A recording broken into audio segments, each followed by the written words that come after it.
আমি সুপাৰি সিন্ডিকেটৰ কথা শুনিছিলোঁ, গাহৰি সিন্ডিকেটৰ কথা শুনিছিলোঁ, আৰু কি বুলি কয় ব্ৰইলাৰ মুৰ্গীৰ সিন্ডিকেটৰ কথা শুনিছিলোঁ। কিন্তু প্ৰমোদ বড়ো ডাঙৰীয়াৰ শাসনকালত BTCত এতিয়া নতুন সিন্ডিকেট এটা হৈছে, এইটো হ'ল কিতাপৰ সিন্ডিকেট।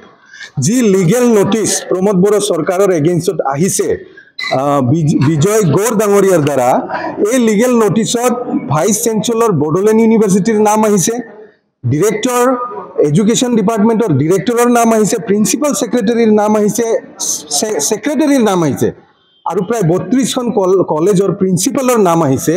যে ইয়াতে ডাইৰেক্টলি লিখা আছে সিন্ডিকেটৰ জৰিয়তে কিতাপৰ ছাপ্লাই দিয়া হৈছে। যে প্ৰমোদ বড়ো ডাঙৰীয়া যোৱাকালি কোৱা শুনিছোঁ একোৱে হোৱা নাই বুলি। এই প্ৰমোদ বড়ো ডাঙৰীয়াই কিদৰে ক'ব পাৰে একো হোৱা নাই বুলি? তেওঁৰ নাকৰ তলত কি ঘটি আছে চাওক আপোনাৰ। তেওঁৰ নাকৰ তলত যি তেওঁৰ ছেক্ৰেটাৰী, এডুকেশ্যন ডিপাৰ্টমেণ্টৰ ছেক্ৰেটাৰী নেক্সট টু হিম, তেওঁ 40 লাখ টকা লৈছে 2 এপ্ৰিল 2025 তাৰিখে 12:41 PM।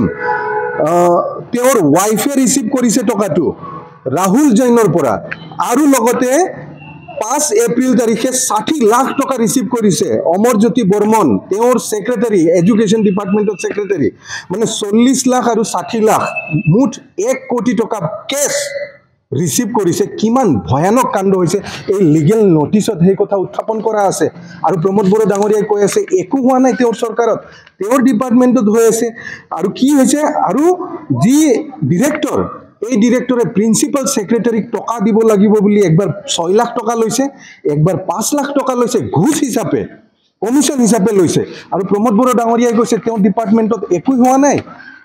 আৰু চাওক আপোনাৰ এই যিটো কিতাপৰ যিটো কেলেংকাৰী হ'ল 4 কোটি টকাৰ কেলেংকাৰী, এই কেলেংকাৰীত আপোনাৰ যি কুশল কলিতা বুলি আপোনাৰ লাইব্ৰেৰিয়ান ইনভলভ হৈ আছে।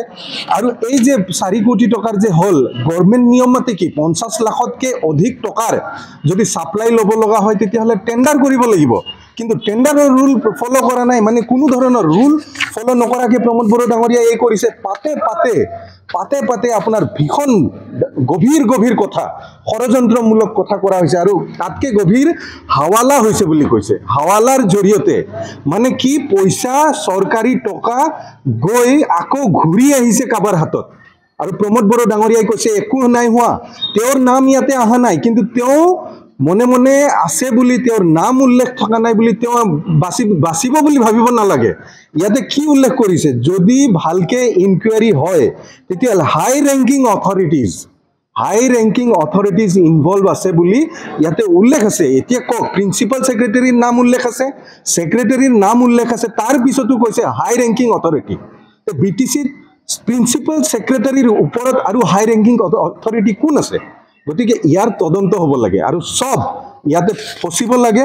আৰু শেষত এই যি আপোনাৰ কেলেংকাৰী 4 কোটি টকাৰ কিতাপৰ যি সিন্ডিকেট প্ৰমোদ বড়ো ডাঙৰীয়াৰ চৰকাৰত আৰম্ভ হ'ল, ইয়াতে কোন ভুক্তভোগী কোন? যিমান কলেজ আছে, আজি এই কলেজবিলাক বদনাম হ'ল, বড়োলেণ্ড ইউনিভাৰ্চিটি কিমান বেয়াকৈ বদনাম হ'ল, আৰু ভুক্তভোগী কোন? ইউনিভাৰ্চিটি। কি কৰা হৈছে, ছাত্ৰ ছাত্ৰীসকলক 500 টকাৰ কিতাপ পাইৰেটেড কৰি ব্লেক লিষ্টেড মানুহৰ দ্বাৰা ছাপ্লাই কৰোৱা হৈছে। আৰু এটা কিতাপ, যি কিতাপৰ মূল্য 500 টকা, মাত্ৰ 500 টকা, সেই কিতাপ 15,000 টকাকৈ কিনা হৈছে। কিমান কেলেংকাৰী হ'ব? মূলতঃ ইয়াৰ পৰা স্পষ্ট যে প্ৰমোদ বড়ো ডাঙৰীয়াই এই বিষয়টো নাজানো বুলি ক'লে নহ'ব। তেওঁ কি চিনি পায় নেকি? এই ৰাহুল জৈনহঁতক তেওঁ চিনি পায় নেকি?